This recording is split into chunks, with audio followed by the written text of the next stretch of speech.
New York সিটির mayor নির্বাচনে প্রথমবারের মতো ইতিহাস গড়েছেন ডেমোক্রেটিক পার্টির প্রার্থী ৩৪ বছর বয়সী জোহরান মামদানি। তিনি এই শহরের প্রথম মুসলমান মেয়র, একই সাথে প্রথম দক্ষিণ এশীয় বংশোদ্ভূত, প্রথম আফ্রিকায় জন্ম নেয়া মেয়রও। গত ১০০ বছরের মধ্যেই নিউ ইয়র্কের সর্বকনিষ্ঠ মেয়রের তকমাটাও এসেছে তারই ঝুলিতে।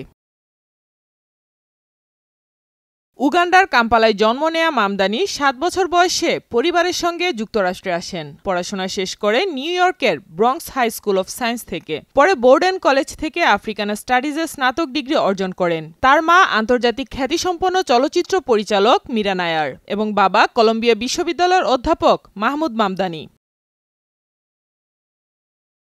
রাজনীতিতে আসার আগে মামদানি আবাসন খাতে কনসালটেন্ট হিসেবে কাজ করতেন এবং কুইন্সের নিম্ন আয়ের বাসিন্দাদের উচ্ছেদ ঠেকাতে সহায়তা করতেন।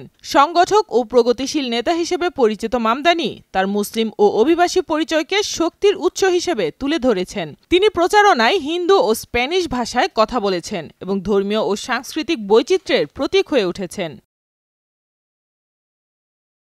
মেয়র নির্বাচনে সাবেক গভর্নর কৌমুর মতো একসময়ের প্রভাবশালী ব্যক্তির বিপরীতে তার জয় প্রগতিশীলদের জন্য এক গুরুত্বপূর্ণ মুহূর্ত।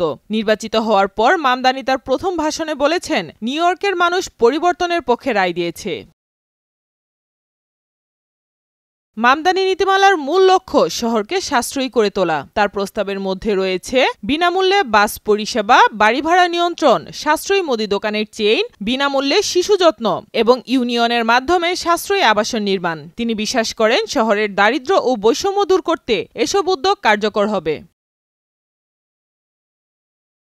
তবে মামদানির পরিকল্পনাগুলো বাস্তবায়ন করা কঠিন হবে বলে মনে করেন সমালোচকরা। দ্য নিউ ইয়র্ক টাইমস মন্তব্য করেছে, তার প্রস্তাবগুলো শহরের বাস্তব চ্যালেঞ্জের সঙ্গে খাপ খায় না। সাবেক গভর্নর কৌমুর মতে নিউ ইয়র্কের মতো বিশাল শহরের নেতৃত্বে অভিজ্ঞতা অপরিহার্য।